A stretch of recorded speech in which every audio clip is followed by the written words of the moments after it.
Black Bride was sent as a joke to the ranch, but when the silent cowboy put his coat on her shoulders, the laughter of the gambling men echoed through the dusty streets while the educated woman stepped off the stagecoach into their cruel trap.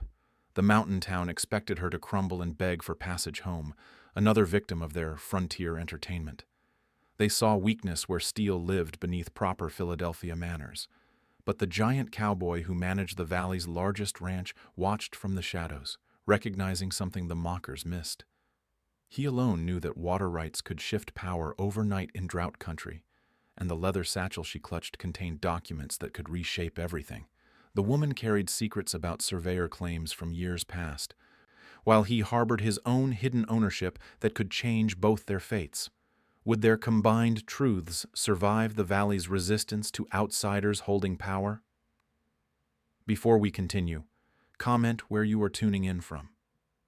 Perhaps we will publish a story there. The stagecoach wheels carved deep ruts in Montana Territory's dust as they rolled toward Clearwater Station. Eulalie Monroe clutched her worn leather satchel against her chest, feeling the weight of surveyor documents and legal papers inside.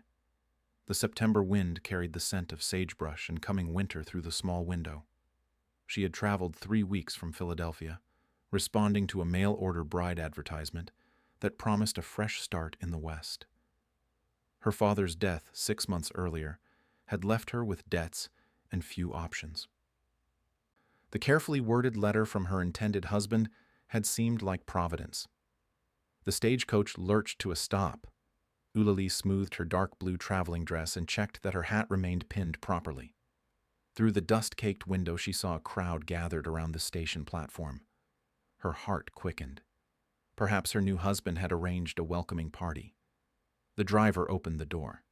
Eulalie stepped onto the wooden platform, her boots clicking against the weathered planks. The crowd pressed closer. Men in dusty work clothes pointed and whispered. Women in faded calico dresses stared openly. Children peeked out from behind their mothers' skirts. A young man with sandy hair and expensive boots pushed through the gathering. His smile held no warmth. This had to be her intended husband, though he looked nothing like she had imagined. "Well, well," he said loudly enough for everyone to hear. "The package finally arrived." Eulalie extended her gloved hand. "You must be Mr. Harrison. I am Eulalie Monroe, as we discussed in our correspondence." The man threw back his head and laughed. The sound cut through the mountain air like a blade. "Harrison? There ain't no Harrison, honey. Name's Ezekiel Thompson, but you can call me Zeke." The crowd's murmur grew louder. Eulalie felt heat rise in her cheeks. "I don't understand. You sent for a bride. We have been writing for months." "Oh, I sent for something all right." Zeke turned to address his audience.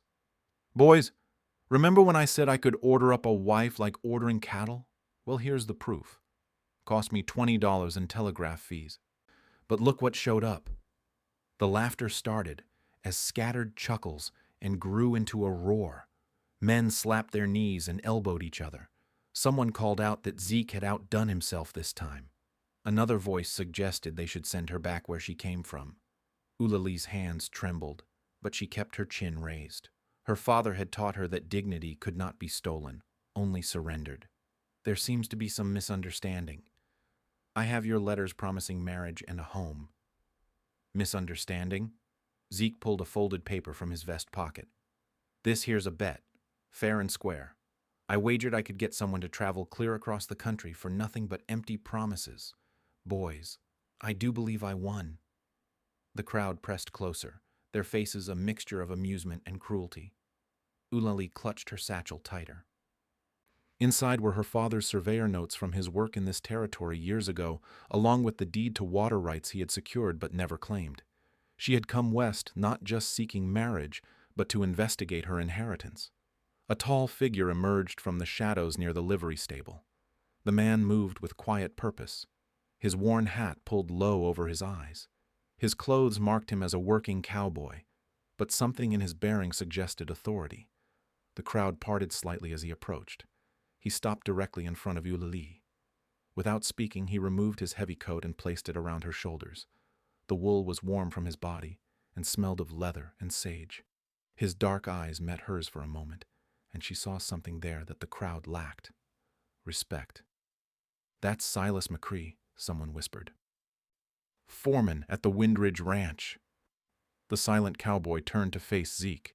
His expression remained neutral, but tension radiated from his frame. "Fun's over, Thompson." Zeke's grin faltered. "Now, Silas, we're just having a little entertainment. No harm done." "Entertainment's finished." Silas's voice carried quiet steel. He offered Eulalie his arm. "Ma'am." Eulalie hesitated. She could accept charity and appear weak, or she could stand alone and face whatever came next.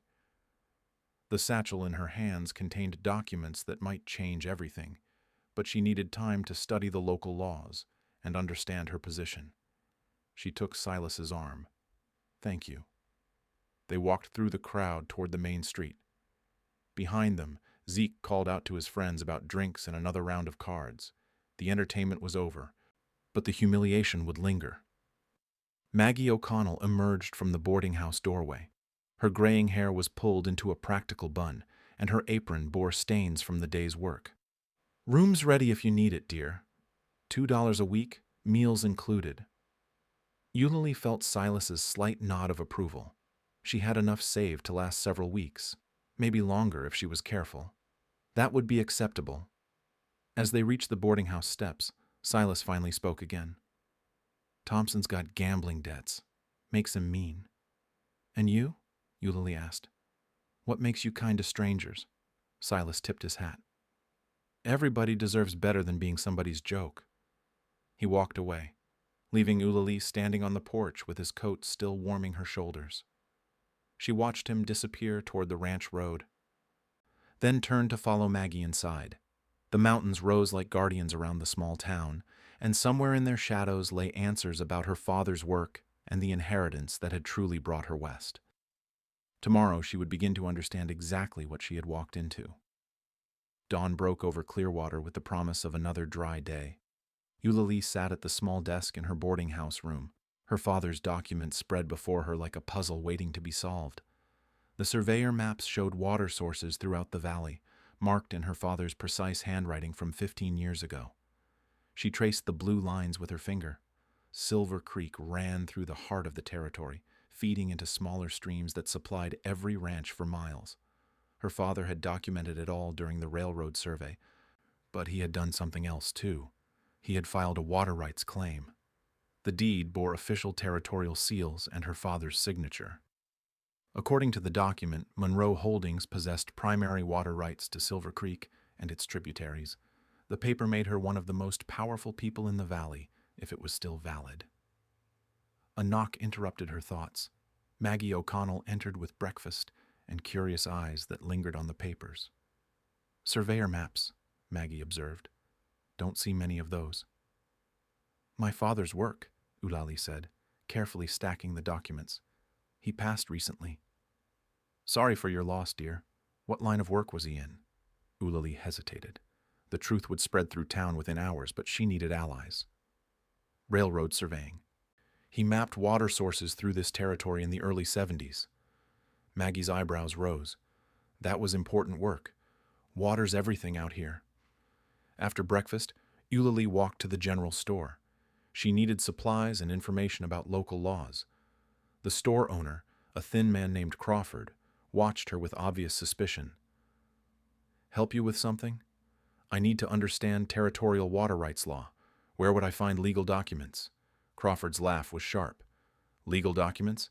Lady, this ain't Philadelphia. Water belongs to whoever can hold it. But there must be official records, deeds, claims, territorial filings. Judge Morrison keeps some papers at his house.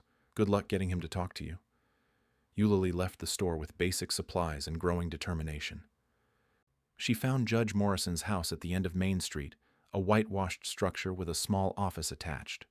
The judge himself answered her knock. Morrison was a heavy man with silver whiskers and calculating eyes. He looked her up and down before stepping aside to let her enter. "You're the one Thompson brought in as a joke." "I'm here on legal business, Your Honor." She placed her father's water rights deed on his desk. Morrison's expression changed as he examined the document. He pulled out a magnifying glass and studied the seals and signatures. Where did you get this? My inheritance. My father was Samuel Monroe, railroad surveyor. Morrison set down the magnifying glass. His face had gone pale. This deed is valid, more than valid. It supersedes every water claim filed after 1872. What does that mean?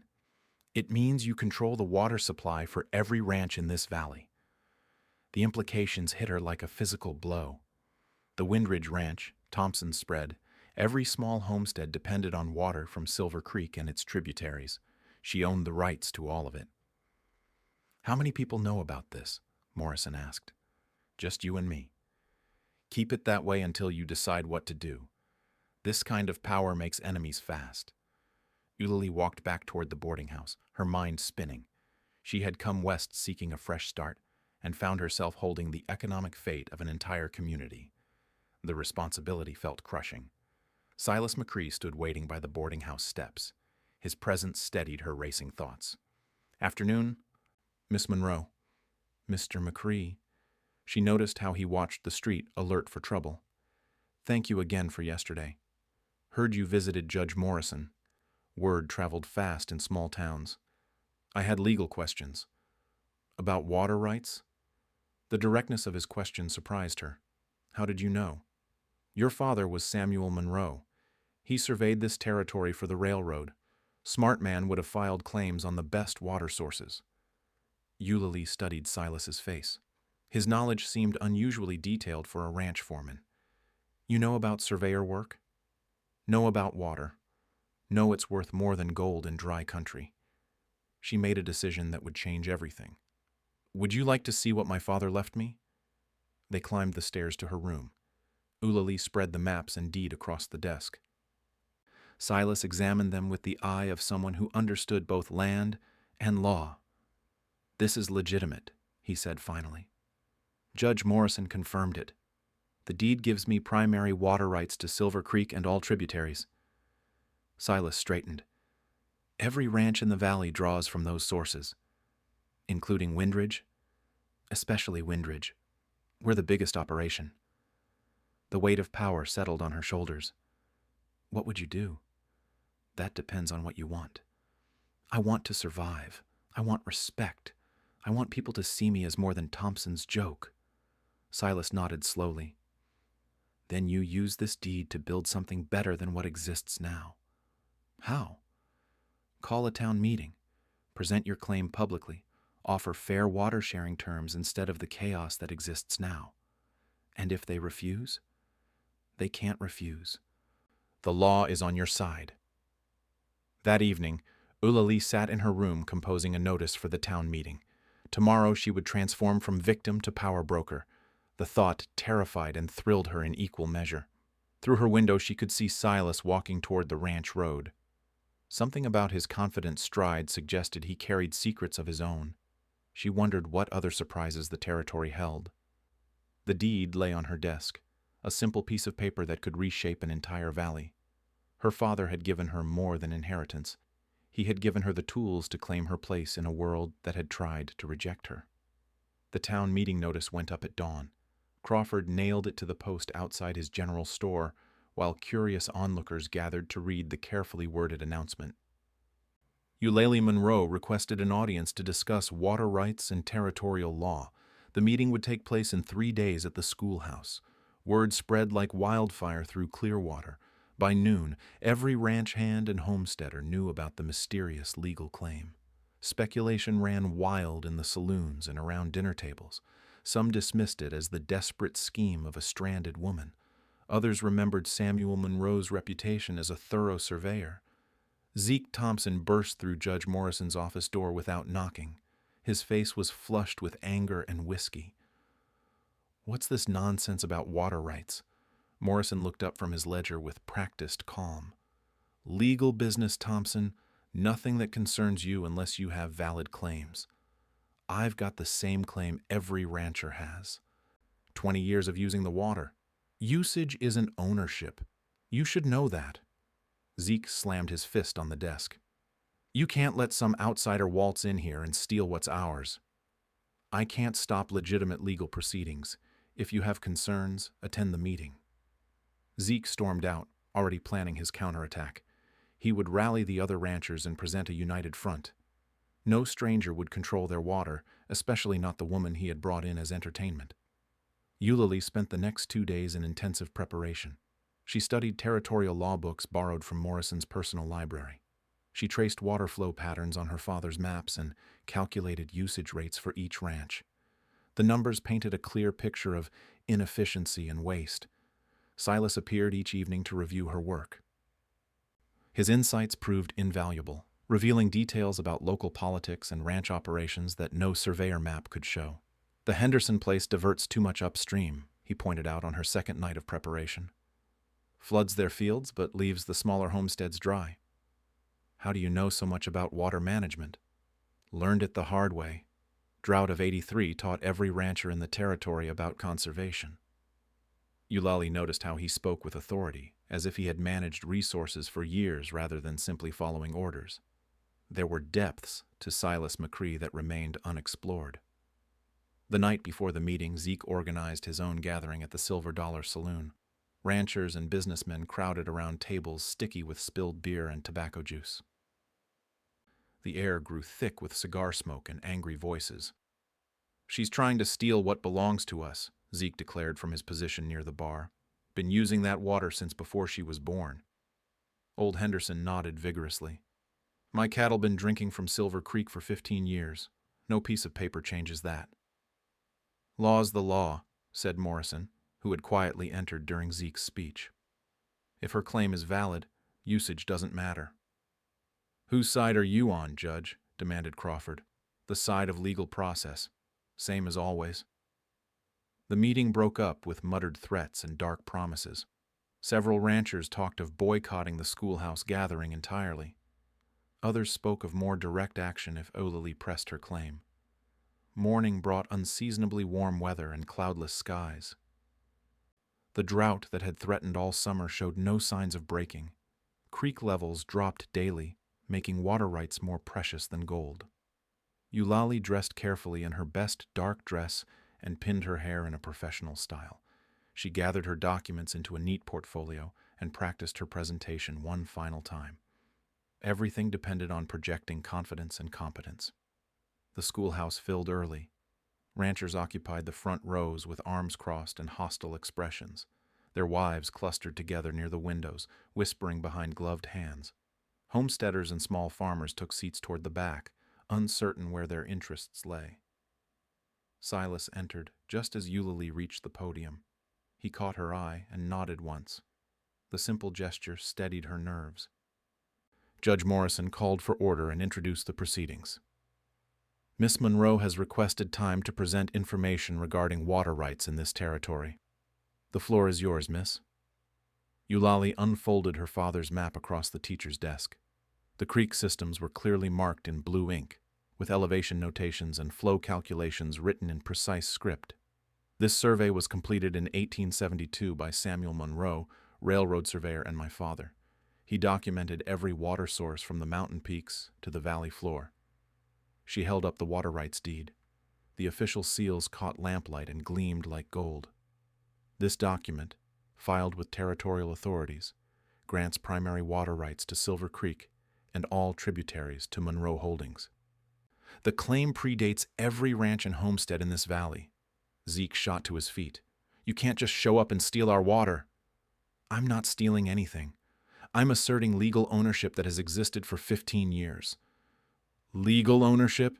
Henderson's voice cracked with outrage. "My cattle have been drinking that water since before statehood." Morrison rapped his gavel. "Order! Let her finish." Eulalie unrolled a second map showing current water usage patterns. "My research indicates significant waste and inefficiency in current distribution. Some ranches take far more than needed while others struggle with drought." She pointed to detailed calculations. A systematic approach could ensure adequate water for everyone while maintaining healthy creek levels. The room erupted in angry voices. Ranchers shouted over each other while homesteaders demanded details about the proposed system. Morrison pounded his gavel repeatedly but could not restore order. Through the chaos, Eulalie noticed Silas watching her with something that might have been admiration. He alone seemed unsurprised by her thorough preparation and legal knowledge. The meeting devolved into competing factions arguing among themselves. Some demanded immediate legal action to challenge her claim. Others wanted to hear more about her distribution proposal. Morrison finally restored quiet. "This matter requires formal territorial review. I'm scheduling a hearing for next week." As the crowd filed out, Eulalie realized she had crossed a line from which there was no return. The battle for the valley's future had officially begun. The week between meetings passed like a slow-burn fuse. Eulalie refined her water distribution proposal while tension built throughout the valley.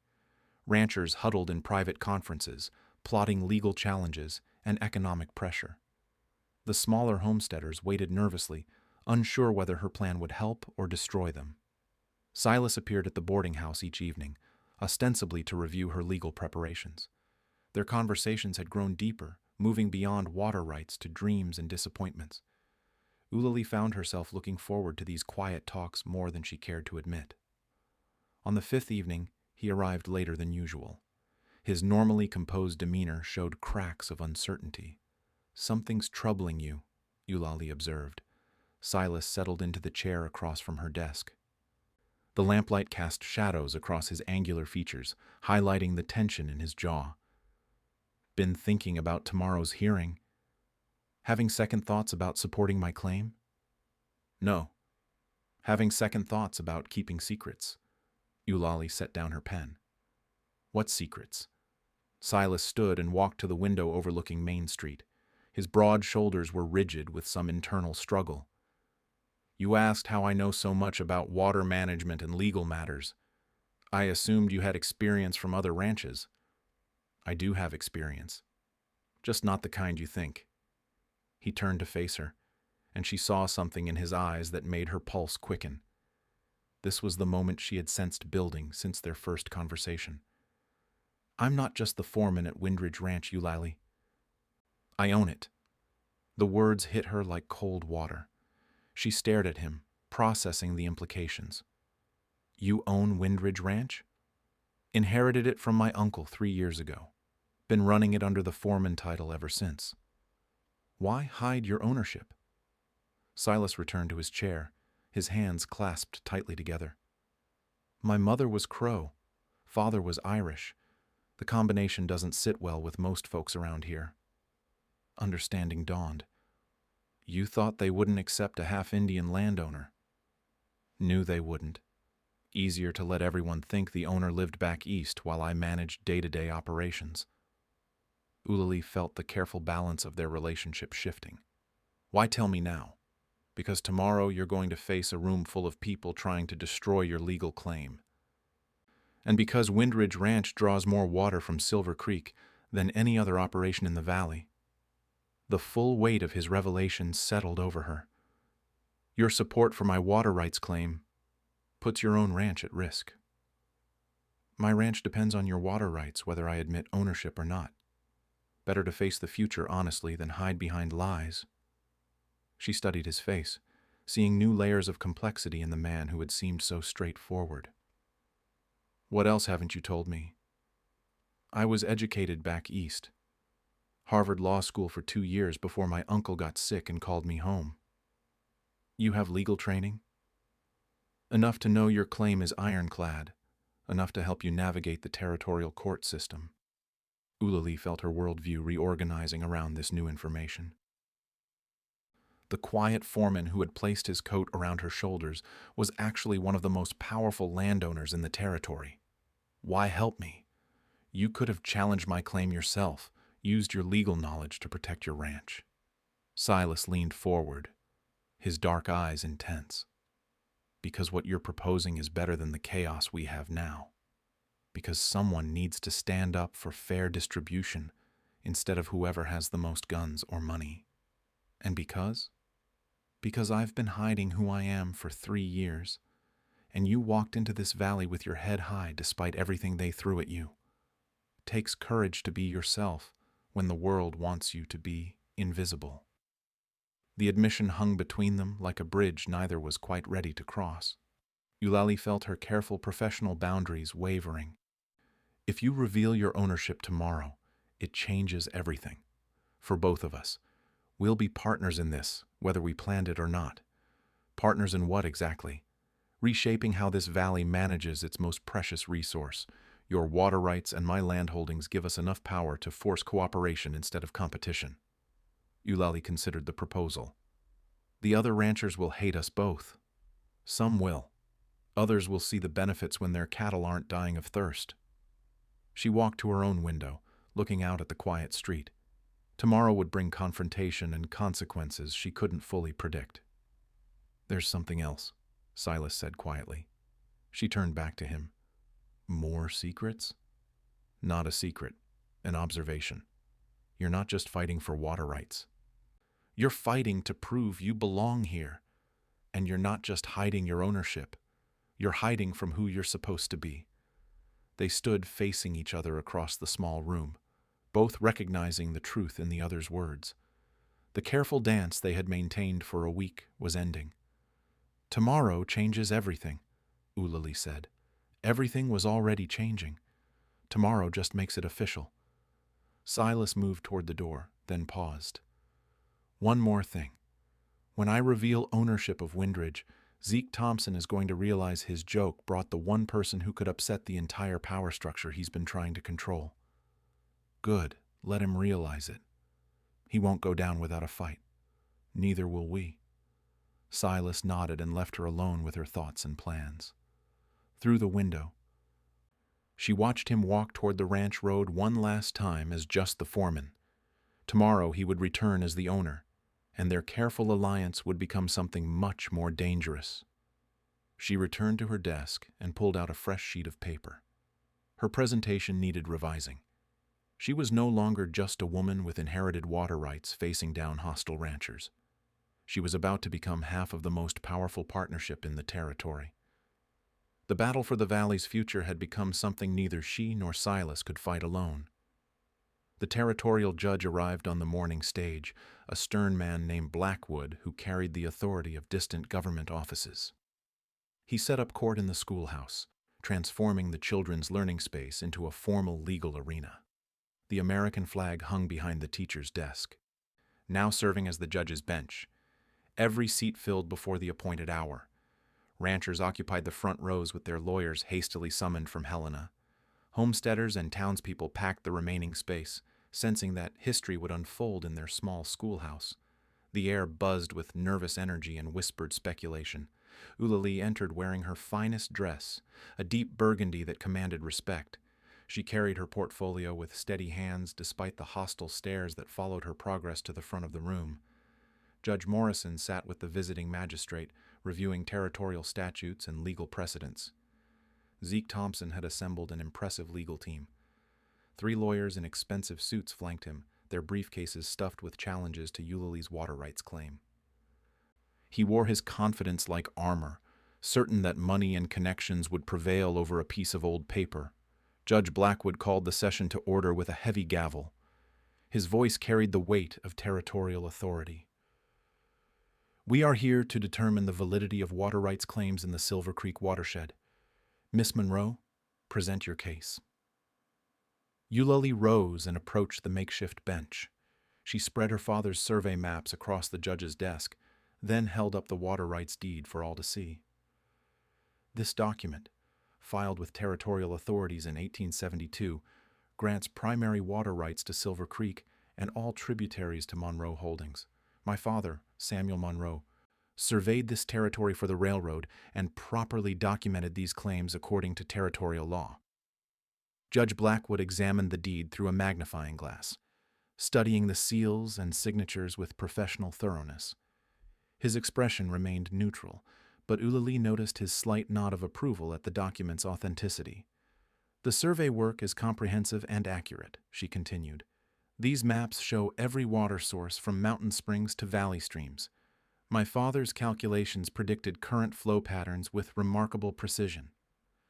She unrolled her water distribution proposal, a detailed chart showing how systematic management could serve every ranch and homestead in the valley. Current usage is chaotic and wasteful.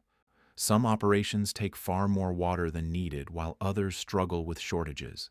A coordinated approach would ensure adequate supply for everyone while maintaining healthy creek levels. Zeke's lead attorney, a sharp-faced man named Carver, rose to object. Your Honor, this claim is an attempt to steal water that has been used by local ranchers for decades. Established usage should supersede any paper filed by an outsider. Usage without legal ownership creates no permanent rights, Eulalie responded. Territorial law is clear on this matter. Judge Blackwood studied the relevant statutes. Miss Monroe is correct. Proper filing of water rights claims takes precedence over subsequent usage patterns. The courtroom erupted in angry voices. Ranchers shouted objections while homesteaders demanded details about the proposed distribution system. Blackwood's gavel restored order with difficulty. Carver tried a different approach. Your Honor, we question whether Monroe Holdings still exists as a legal entity. Samuel Monroe has been deceased for months. The inheritance is properly documented, Eulalie said, producing her father's will and probate papers. Monroe Holdings passed to me as sole heir. As the legal arguments continued, Eulalie noticed Silas standing near the back door. He caught her eye and nodded once. The time had come for his revelation. Silas walked forward through the crowded aisle. Conversation stopped as the respected foreman approached the front of the room. Even the lawyers paused to see what he wanted. Your Honor, I have information relevant to these proceedings. Judge Blackwood looked up from the legal documents. State your name and business. Silas McCree. I own the Windridge Ranch. The courtroom fell silent. Zeke's face went pale as the implications hit him.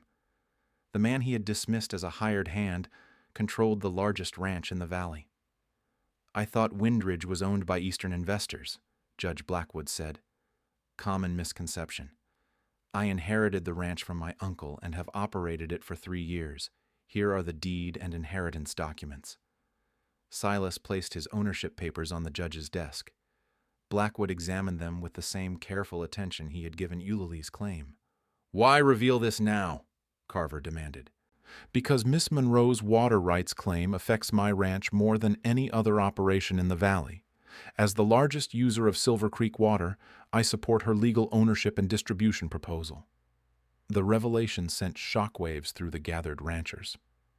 Zeke realized that his cruel joke had brought together the two people with the most power over the valley's water supply. His position crumbled as he faced the combined authority of legitimate legal claims. Judge Blackwood reviewed all the documents one final time. Miss Monroe's water rights deed is valid and properly filed. Mr. McCree's ranch ownership is similarly legitimate. The law supports both claims. He addressed the packed courtroom with formal authority. Monroe Holdings possesses primary water rights to Silver Creek and all tributaries. These rights predate all other claims and usage patterns in the valley. Carver made one last desperate attempt. Your Honor, this will destroy established ranching operations. Miss Monroe has proposed a distribution system that serves all parties. The court finds her approach reasonable and legally sound. Judge Blackwood's gavel fell with finality. Water rights are awarded to Monroe Holdings. Implementation of the distribution system will proceed under territorial oversight. The crowd erupted in mixed reactions. Some ranchers stormed out in fury, while others approached Eulalie to discuss terms. Homesteaders looked hopeful for the first time in months. Zeke sat frozen in his chair, stunned by the complete reversal of his fortunes. His joke had created the very power structure that now dominated him. The woman he had humiliated controlled his ranch's water supply. The foreman he had ignored owned more land than his father ever had. Eulalie and Silas met near the schoolhouse door as people filed out around them. They had won the legal battle, but implementing their vision would require different kinds of courage. The valley's future had been decided, but the real work was just beginning. 6 months later, Silver Creek ran cleaner and fuller than anyone could remember. The systematic water distribution that had seemed impossible during those heated courtroom arguments now operated with clockwork precision. Ranch gates opened and closed on schedule, ensuring every operation received adequate flow while maintaining healthy creek levels throughout the valley. Eulalie stood on the porch of her new office building, watching the morning bustle of a transformed Clearwater. The sign above her door read, Monroe Legal Services in gold lettering. Inside, land dispute cases and water rights consultations filled her appointment book for weeks ahead. Word of her expertise had spread to neighboring territories, bringing clients from as far as Wyoming and Idaho. The drought that had threatened the valley had broken in October, but the water management system proved its worth during the dry spell. Not a single ranch lost cattle to thirst. Crop yields improved across the board as farmers learned to irrigate efficiently rather than waste precious water on overwatered fields. Silas emerged from the bank across the street, his transaction completed. He no longer hid his ownership of Windridge Ranch. The community had grudgingly accepted his authority after seeing the prosperity that followed his partnership with Eulalie. Some prejudices died hard, but success spoke louder than whispered complaints. He crossed Main Street with the confident stride of a man comfortable with his place in the world. 6 months of operating openly had transformed him from a shadow figure into a recognized leader. The town council had elected him to oversee water distribution enforcement, a position that suited his methodical nature perfectly. "Morning, counselor," he said as he reached her porch. "Morning, Mr. Ranch owner." The formality was playful now, a private joke between partners who had found their footing. They walked together toward the creek to inspect the new measurement stations. These wooden structures monitored water flow and usage, ensuring compliance with the court-ordered distribution system. Local ranchers had initially resented the oversight, but grudging acceptance had grown into genuine appreciation as everyone prospered under fair allocation. The Henderson place looked healthier than it had in years. Old Henderson himself waved from his newly repaired fence line, no longer the bitter man who had shouted objections in the schoolhouse. His cattle grazed in green pastures that the efficient irrigation system had made possible. "Hard to believe he wanted to run us out of town," Eulalie observed. "Fear makes people say things they don't mean. Prosperity changes perspectives fast." They paused at Station 7, where Silver Creek split into 2 channels, serving the eastern ranches. The gauge showed optimal flow levels, with enough water for downstream users and environmental needs. Silas recorded the numbers in his logbook, maintaining the detailed records that territorial authorities required. A rider approached from the direction of town. Zeke Thompson sat his horse with none of his former swagger, his expensive clothes replaced by practical work attire. The past 6 months had humbled him in ways that courtroom defeat never could. "Miss Monroe, Mr. McCree," he said with awkward politeness. "Thompson." Silas's acknowledgement was neutral but not hostile. Zeke had lost his family ranch to gambling debts and poor decisions, but Silas had offered him work as a ranch hand at Windridge. The proud young man who had orchestrated cruel jokes now earned his living through honest labor. The experience was teaching him lessons that wealth and privilege had never provided. "Wanted to thank you again for the job," Zeke said. "Been learning a lot about water management." Eulalie studied his face for traces of the arrogant troublemaker who had humiliated her. She found only weary sincerity and hard-earned wisdom. "Everyone deserves a chance to start over," she said. Zeke nodded and rode toward the ranch, where his duties included maintaining the very irrigation systems that his former antagonism had tried to prevent. There was poetry in his transformation from saboteur to caretaker of the system he had opposed. Eulalie and Silas continued their inspection tour, checking flow rates and equipment condition. The routine had become comfortable, a shared responsibility that strengthened their partnership daily. Professional collaboration had deepened into something more personal, though neither rushed to define the relationship beyond mutual respect and growing affection.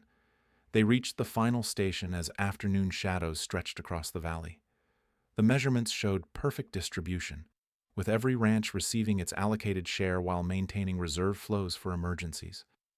The system worked because everyone had bought into its fairness. "Territorial representative is coming next week," Silas mentioned as they walked back toward town. "Official inspection? More like recognition. Word is they want to use our system as a model for other regions." The validation felt satisfying after months of skepticism and resistance. Their water management approach had proven successful beyond anyone's expectations, transforming a region plagued by shortages and conflicts into a model of cooperation and efficiency. Evening brought them to Maggie O'Connell's boarding house, where Eulalie still maintained her room despite offers of larger accommodations. The familiar routine of shared meals and quiet conversation anchored her in this place that had become home. Maggie served pot roast and fresh vegetables from gardens that thrived under the new irrigation system. The boarding house had become an informal community center where ranchers and homesteaders discussed water schedules and crop planning. Judge Morrison got a letter from the territorial capital, Maggie announced as she served dessert. They want him to write a report on our water management success. The recognition meant future opportunities and expanded influence. Other territories faced similar water disputes and resource conflicts. Eulalie's legal expertise combined with Silas's practical knowledge could help communities across the West develop fair and sustainable systems. After dinner, they walked slowly toward Eulalie's office. The evening air carried the scent of well-watered grass and prosperous crops. Stars emerged in the clear sky, no longer obscured by the dust clouds that had plagued drought conditions. Silas placed his coat around her shoulders against the mountain chill, just as he had on that first humiliating day. The gesture carried different meaning now, offered between equals who had built something valuable together. The valley stretched before them in peaceful prosperity, transformed from a place of conflict into a model of cooperation. Their partnership had created more than efficient water distribution. They had proven that dignity, intelligence, and fair dealing could overcome prejudice and create lasting change.